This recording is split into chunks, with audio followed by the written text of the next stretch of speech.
সর্ষের তেল দিয়ে দিচ্ছি একটা তেজপাতা, একটা শুকনো লঙ্কা আর হাফ চামচ মতো গোটা জিরে দিয়ে আদা ও কাঁচা লঙ্কা বাটা একটু নুন দিয়ে দিচ্ছি, সঙ্গে নেড়ে চেড়ে নিচ্ছি। বেটে রাখা জিরে আর ধনেটা দিয়ে দিচ্ছি সামান্য হলুদ গুঁড়ো, স্বাদ মতো নুন দিচ্ছি, একটা টমেটো বাটা ভালো করে কষিয়ে নিচ্ছি।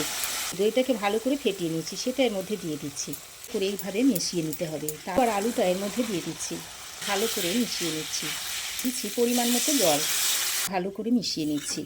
এবার ঢাকা দিয়ে আলু আর কচুটাকে 6 থেকে 7 মিনিট মতো রান্না করে নিচ্ছি। তো দেখুন ঢাকা দিয়ে 6-7 মিনিট মতো রান্না করে নিয়েছি। বেসন ভাজাটা দিয়ে দিচ্ছি, সঙ্গে দেখুন নেড়ে চেড়ে মিশিয়ে দিচ্ছি আর একটু চিনি দিয়ে দিচ্ছি। যে গরম মশলাটা বেটে রেখেছিলাম সেটা এর উপর দিয়ে দিচ্ছি, তা ভালো করে মিশিয়ে নিচ্ছি। এইভাবে মিশিয়ে নিলেই তরকারিটা সার্ভ করার জন্য রেডি হয়ে যাবে।